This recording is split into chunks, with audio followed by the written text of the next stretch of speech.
it could be a situation where we all think that this team, the way just you read the tea leaves and how much cap space they don't have, their draft assets, what have you. It all paints a picture of a team that's either going to make marginal upgrades or stand pat. But a lot can change in a hurry. Like this team could stand pat. They could reel off 2 mega deals and get a guy like Hanifin or a guy like Toffoli. Like I wouldn't count out Don Sweeney when it comes to getting pretty creative around this time of year. And if it does happen, you're probably not going to get a heads up. Like those deals kind of come out of nowhere with this team.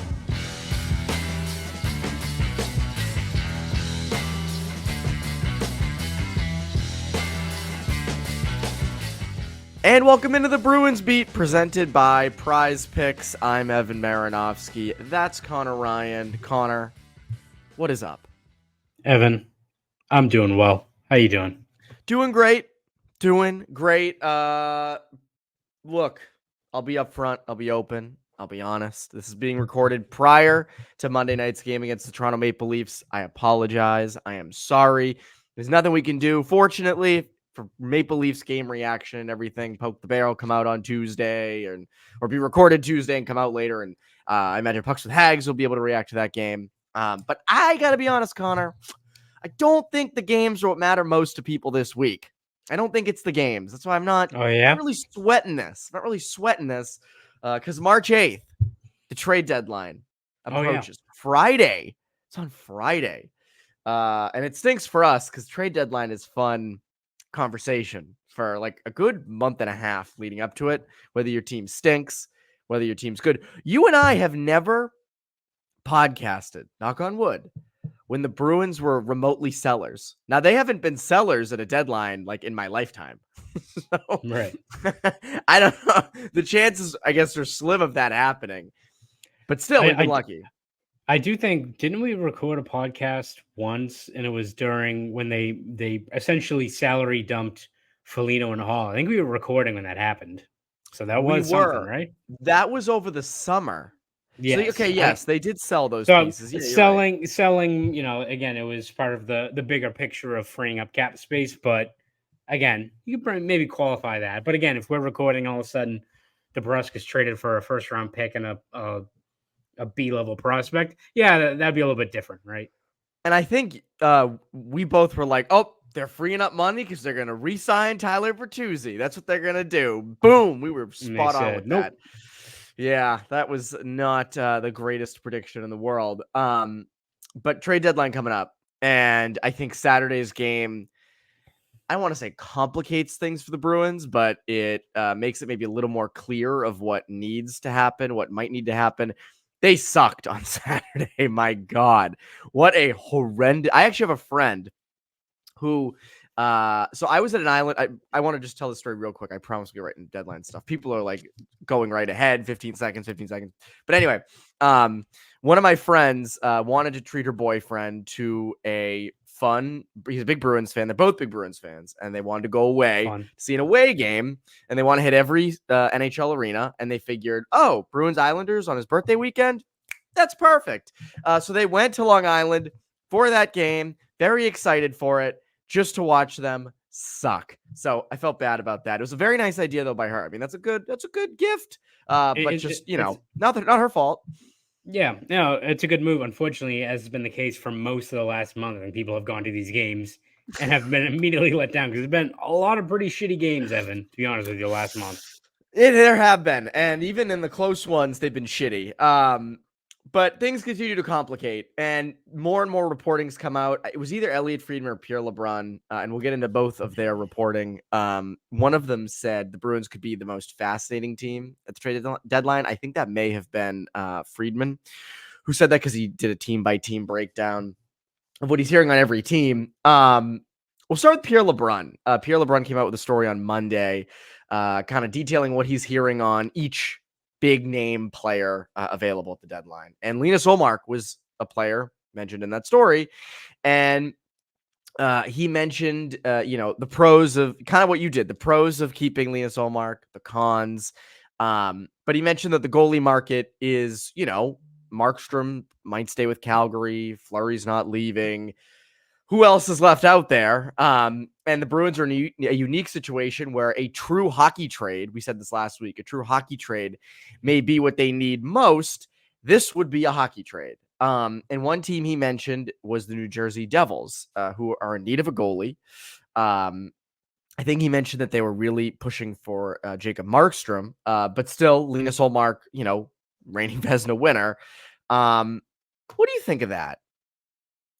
I mean, it makes sense from the Devils' perspective, right? In terms of, that's a team that people thought were going to be a President's Trophy contending team. You look at how great they were last year. Again, a lot has gone wrong this year. A lot of guys have been really banged up. Goaltending has been very bad. So again, no shit as to why they're looking for reinforcements there. They're outside the playoff picture. They, as of like 10 minutes ago, fired Lindy Ruff. So they're looking to change things around. Again, maybe who knows whether they view it as like, do they want to just continue to try to push this team towards a playoff run, right? Like maybe they wave the white flag and it changes how aggressive they are for a goaltender at the deadline. But from the Devils' perspective, it makes plenty of sense as to why you target a guy like Ullmark. And from the Bruins, it all comes down to, I think, one, what they do with Swayman, and two, whether or not they just want to rip off the Band-Aid. I feel like we're going to hit the point, right, where, like, especially if the Bruins end up signing Swayman long term and it's a sizable contract, I can't see this team trudging ahead next year and the years ahead with 12 million committed as far as cap space towards two goalies, right? Like I don't see that being a viable option for a team, even when they have so much cap space. They'd rather maybe commit to one goalie, bring up Brendan Bussey or someone like that as the new backup, or a veteran free agent signee who ends up costing you 1.5, 2 million, and do that and free up that cap space to then look at a guy like Noah Hanifin, Elias Lindholm, re-sign some other guys. I think they'd keep that. They'd rather prioritize that cap flexibility. So it all comes down to whether or not the Bruins want to, again, do that now, or whether they want to wait things out and get to a point where they do it in the offseason. Like maybe they get ahead of things at this deadline, you acquire a useful asset, you kind of give the net to Swayman and you get ahead on things. But also it would be very, I don't know if odd's the right word, but if this team has, had this goalie rotation, been the bedrock of their success, and we never see it in the playoffs, right? Like, again, I completely agree. Maybe they get ahead on it, right? And like if the Devils are offering you a first round pick or a prospect, or even like a useful asset like a Tyler Toffoli is a guy that's been mentioned as a possible upgrade for the Bruins, a guy that's a consistent 25 goal scorer. Maybe that's the path the Bruins take there, but it would be like, I don't know if deflating is the right word, but to just get to this point where I could see why the Bruins would do it, but to then just give the net to Swayman without ever seeing how this goalie rotation worked, it's like, what was all this for then, right? Again, but it just comes down to what the price ends up being and just how desperate I think the Devils are between now and March 8th. I agree. You and I have been in tandem on this. I want to see the tandem in the playoffs. That's what I want to see. At the same time, though, they have stunk of late, and I'm not saying so much the goalies. Goalies haven't been amazing, but the team has stunk of late. And is it time to shake things up? Now, I don't think it's realistic. Diver and I talked about this the other day. What would if you really just became a seller? What would that look like?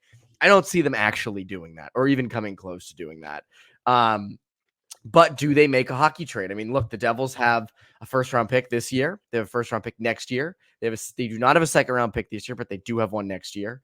They have Tyler Toffoli, who's an interesting idea. I mean, again, like if we're going to play like the trade game here, and let's say Linus Ullmark, did go to New Jersey, right? Like what would the return be? It could be, 2024 first and Tyler Toffoli and like a prospect. So, I mean, you do get a first, you get a pretty good player. I mean, you get a pretty good player in your top top six. It's a good player. And, you get, potentially a prospect, or if they threw in like a second round pick or something like that, you don't have those either. That kind of does both. I mean, that helps you for the future. That helps you for now. But I mean, okay, let's look at the now, right? Let's say that was the trade. Let's play the game. Let's say it was Ullmark to New Jersey for a first, Toffoli, and let's just say a prospect, right? The future's covered. Prospect, yeah. B-level prospect or a mid-round pick, right? this season, right? Toffoli is going to help you more than the first round picks don't do anything for you this year. But if it is like, who's getting you more wins in the playoffs when the playoffs come around? Tyler Toffoli in the top 6 or Linus Ullmark in tandem with Swayman? I don't know. I go probably more with the goalie. I go way more with the goalie on that one. And I think it helps you up front with Toffoli. I completely agree. I think it definitely helps. But I don't know. I don't know. I'm not like, I want to see the tandem. That's the thing, Connor. And I don't know if this is hurting my vision of the Bruins. Well, and I think it's something important to note here, because I think we're in agreement on that in terms of wanting to see what the goalie rotation is. And, I think Ty Anderson has mentioned that multiple times when we've had him on the podcast as well. That being said, it's not like we're being like, this is the cheat code. Like the Bruins just stick to the goalie tandem. It's going to fucking work. Like, no, we're not saying that. We know, but I'm saying like, we don't know that. And it just further reinforces how much of a fucking waste last year was that we don't have that clarity at all. Among like the disappointment of like losing the first round, blowing a 3-1 lead, the stakes of Bergeron and Krejci, we all know that. We have no fucking idea how that goalie rotation was worked, because they went completely away from it and played Ullmark for 6 straight fucking games and then threw Swayman into the fire. Like that, I think just further, again, reinforces how much of a waste that series was and the stakes of it, because I think it's logical for us to be looking at that goalie rotation that's worked so well for years now and be like, let's see what it is. But we could have gotten that clarity last year. If like they flamed out last year and, even if they got away from it right away and it's like, Ullmark has a good game, Swayman sucks game 2, you ride Ullmark to game 7 and then it blows up. All right, then you see like the putting that practice, into play during a playoff series where, again, we mentioned this before, it's easy to say in November and December that you want to keep the goalie rotation. It's tough when you get to actually April and a guy, isn't living up to their billing and you have to actually toggle which goalie you go to in the playoffs. But well, we don't know. Right. And again, like it could be a point where you want to keep that goalie rotation. You have this, other opportunity to do that. But if the Devils knock on your door and they're giving you a 25-30 goal scorer in Toffoli, who helps you this year and maybe for the long term, if you want to re-sign him, and a first that you either can replenish your draft capital or maybe you flip that for someone else. Maybe you flip it for Hanifin with other assets. Like maybe that pushes your hand. Again, I can see the logic however you want to spin it, right? There's logic for however the Bruins tackle this if it ends up being a deal on the table, but just sucks that if that is the case, that we'll never get to see what exactly that goalie rotation was on hockey's highest stage, because they botched it last year. I completely agree. I want to keep touching on this, but first, quick word from our friends over at Prize Picks. Testing my skills on Prize Picks this season is the most exciting way to play daily fantasy sports. If you have the skills, you can turn $10 into $1,000 with just a few taps. Prize Picks is really simple to play. I can make my picks and submit my entry in less than 60 seconds. Quick withdrawals, easy gameplay, and an enormous selection of players and stat types are what make Prize Picks the #1 daily fantasy sports app. It's skill-based, so if you watch a lot of hockey like I do, pick more or less the number of shots on goal a top player like Connor Bedard or Sidney Crosby might have in a game.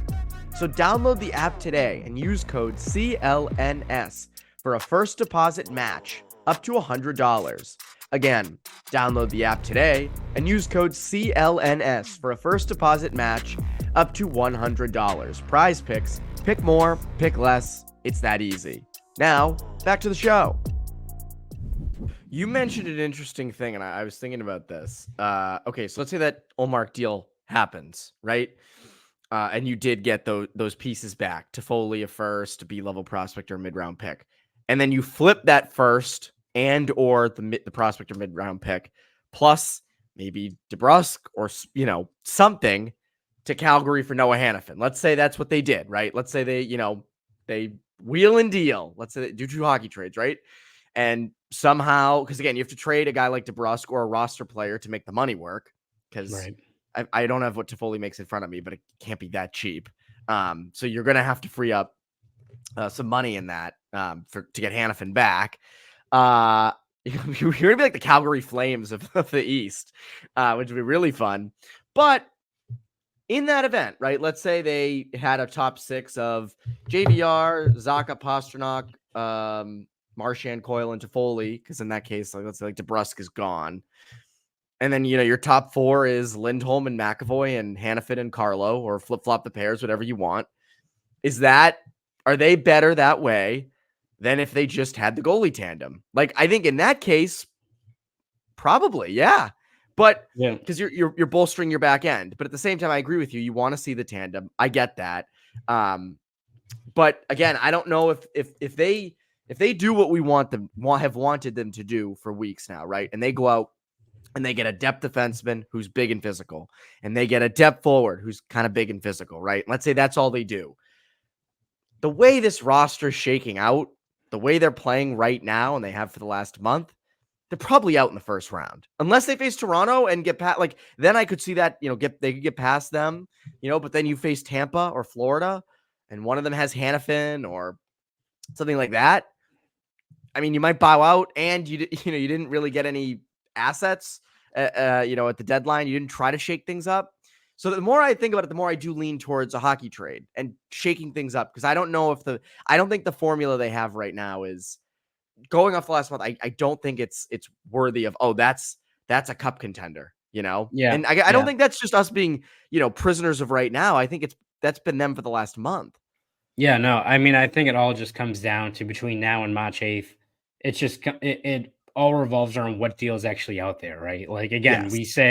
we say Toffoli in a first, like remains to be seen if the Devils would give up Toffoli's, again, a pending UFA, but he's got 26 goals in 60 games. Like, he's a legit winger that can help. He's fourth on their team in points. Yeah. And he also makes $4.25 million. So you can make the money work just by trading out Ullmark there. But if they're offering you and they're that desperate where they're giving you a bona fide top 6 player plus a first round pick that you can flip, and then the Bruins are able to work out something with a Hanifin trade, then yeah, of course. If that's your end result and you get a top 4 fixture in Hanifin and a 30 goal scorer in Toffoli, I think you do that, right? And again, it all comes down to, yes, we want to see the goalie tandem, but if you're going to be trading Ullmark anyway this offseason, would you rather see how the goalie tandem does in front of a pretty flawed team, as you said, when like last year should have been the window to really try that and just stick to it? Or would you wait until this offseason when Ullmark's value might be decreased because maybe a team like the Devils switches gears or changes things? Ullmark's got one, would be a pending UFA the next year. Would you rather wait till this offseason for that to be the case and Hanifin's gets traded to the Lightning and he signs there long term, right? Like, if the window and the opportunity to add right now is better for the Bruins, I can see it being the case. But again, we run into the risk of being armchair GMs, right? Where all of a sudden that, like, again, who knows what the cost would be for Hanifin, what the Devils would be willing to give up. And again, like, maybe the Calgary Flames don't want a pending UFA in DeBrusk, and all of a sudden it's instead you're looking at moving a guy like Lohrei, right? Like that could also be something where you have to weigh that as well. So it's so just tough to gauge this Bruins team because, when I did my kind of trade deadline preview last week with Ty, we were both like, patient, preaching patience. Like, maybe it's minor upgrades, maybe a guy like Nick Seeler or just a physical third pairing guy, or maybe they just write it out with what they have, right? Like, don't give up future assets, see what this team has, call up a guy like Lysell or Merkulov, see what you have there, and just ride this year out. We already don't have a lot of cap space. But then at the very end, Ty was like, well, don't forget, like, Don Sweeney tends to move in silence. That dude will, like, reel off a trade out of nowhere. Like, there's been multiple times where we're like, oh, like, all of a sudden you get, like, Bruins run a very tight ship, not a lot of leads. So usually a lot of times it's like you get a tweet notification from Freeman being like, BOS in on Bertuzzi. Like, huh? Oh, Hathaway, and Orlov. Yeah. So again, it could be a situation where we all think that this team, the way just you read the tea leaves and how much cap space they don't have, their draft assets, what have you, it all paints a picture of a team that's either going to make marginal upgrades or stand pat. But a lot can change in a hurry. Like, this team could stand pat, they could reel off 2 mega deals and get a guy like Hanifin or a guy like Toffoli. Like, I wouldn't count out Don Sweeney when it comes to getting pretty creative around this time of year. And if it does happen, you're probably not going to get a heads up. Like those deals kind of come out of nowhere with this team. No, I agree. Quick word from our sponsor, then we get right back into that. Factor's delicious, ready-to-eat meals make eating better every day easy. Wherever tomorrow takes you, be ready with pre-prepared, chef-crafted, and dietitian-approved meals delivered right to your door. There are 2-minute meals, fuel up fast, with Factor's restaurant-quality meals that are ready to heat and eat whenever you are. There's snacks, smoothies, and more. Discover a wide variety of easy options for the entire day, like breakfast, midday bites, and more. Sign up and save. We've done the math. Factor is less expensive than takeout, and every meal is dietitian approved to be nutritious and delicious. Factor is the perfect solution if you're looking for fast, upscale options done easily, and they're flexible for your schedule. Get as much or as little as you need by choosing 6 to 18 meals per week. Plus, you can pause or reschedule your deliveries anytime. And no prep, no mess meals. Factor meals are 100% ready to heat and ready to eat, and there's no prepping, cooking, or cleanup needed. So, head to factormeals.com/Bruins50 and use code Bruins50 to get 50% off. That's code Bruins50 at factormeals.com/Bruins50 to get 50% off. Now, back to the show. You mentioned it, and I think you're 100% right. We've been saying for a long time, we preached patience, and I still don't think that's the wrong thing. If they end up at this deadline adding a depth defenseman who's physical, adding a depth forward who's physical, and provides you another guy in the middle six or potentially a fourth liner, and they don't give up future assets, they don't move Ullmark, they say, we're just going to reinforce a little bit of the roster and go and see what we got in this, I'm okay with that. Because again, in that situation, if a Linus Ullmark deal pops up or doesn't pop up, and you're not getting enough for Ullmark, Ullmark is a valuable asset.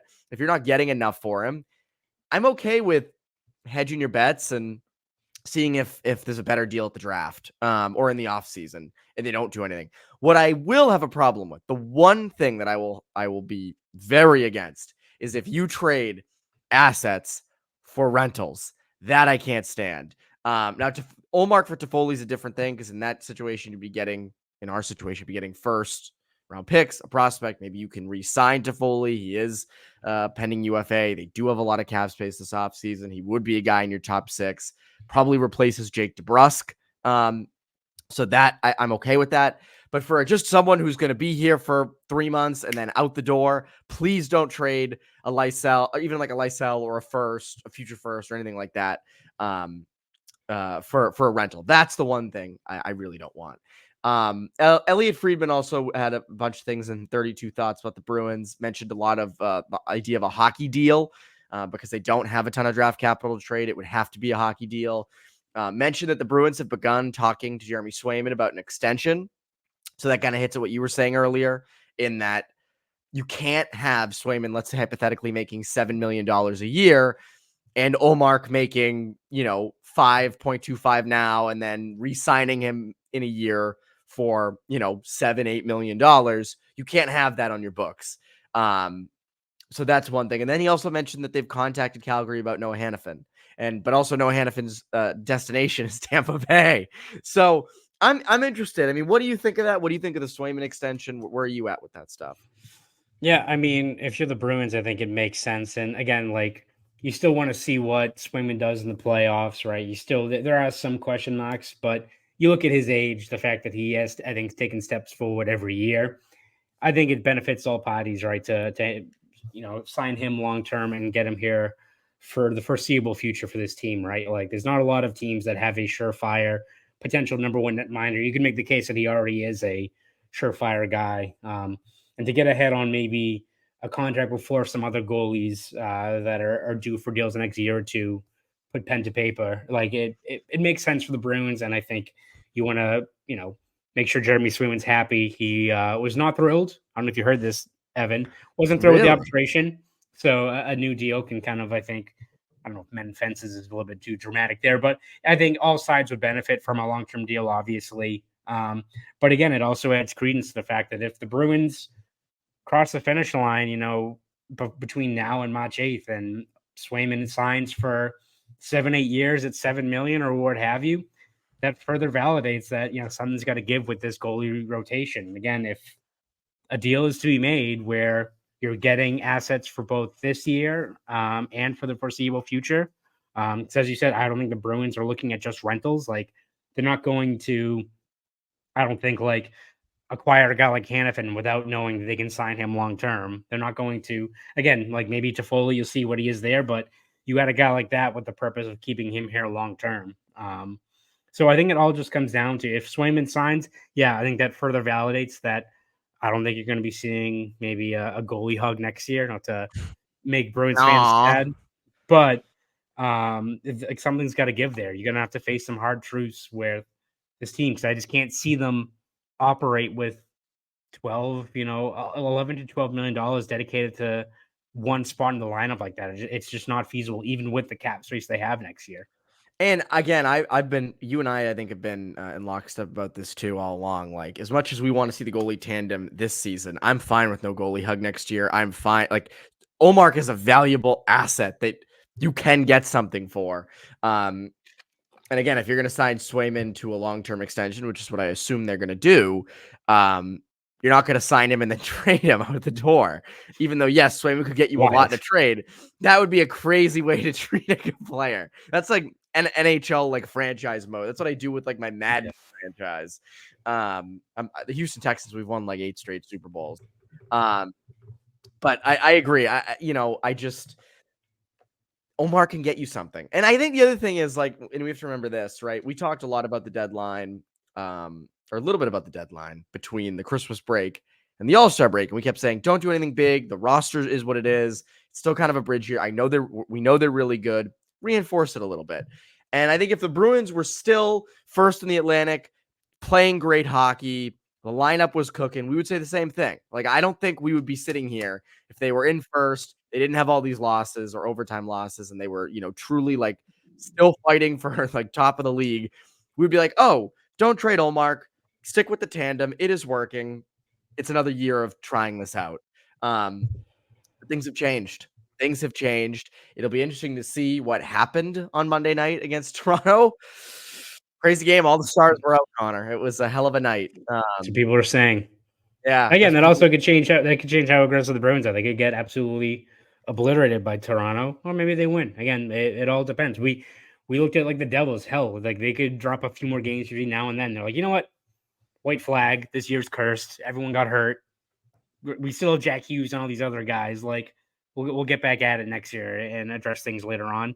A lot can change between now and March 8th. We've mentioned for weeks now that like depth pieces, we'll see what the Bruins do. We could be recording on Friday night or Saturday, and like I'll put like a fire background behind me because everything has gone to shit or gone 0 to 100 in short order. Like, you can never tell this time of year. Yeah, and the other thing, we mentioned him once, but like, what happens with Jake DeBrusk? Like, what happens with him this week? And what do they decide to do? Do they hold on to him? Does the team take him? Is he packaged for someone? I mean, I know I mentioned him in the potential Hanifin trade. Like, and this is not based in anything insider, but like, does Calgary look at a guy like him and say, oh, he's from Western Canada, maybe he would want to stick around here? I don't know. Like, it's why, like, I think Friedman is right in saying that the Bruins are such a fascinating team this week, because they're good, but they're not that good. And they also have these pieces that could net them something, and they don't have a lot of future assets. So they're going to have to, if they're going to do anything big, you're going to have to trade pieces. So the more I look at the state of the Bruins, the more I like the idea of a hockey trade. Like, again, I have no problem with them going out and adding just minor reinforcements, because again, the goalie tandem stays together and we get to see it. We're not saying they're going to win the cup with the goalie tandem. We're just saying we want to see it. I just want to see it. Or they could go out and Ullmark could be traded and DeBrusk could be traded, and they're flipping, picks they're getting for Noah Hanifin. We'll see. I'm very interested to see this week. I think it's to be interesting either way. Obviously, one thing is going to be much more interesting than the other. But anyways, Connor, what can the people look forward to from you at the Globe and Boston.com? Yeah, Rob, you covered every step of the way this season, especially with the deadline this week. So we'll be looking at trade targets, possible, trade scenarios, all that good stuff over at Boston.com. So you can read all my stuff over there. If you want to follow me on Twitter, you can at Conor Ryan _93. Go do all of that. That's Conor Ryan. I'm Evan Marinofsky, presented by Prize Picks. You Brewers Beat listeners, have a great rest of your week.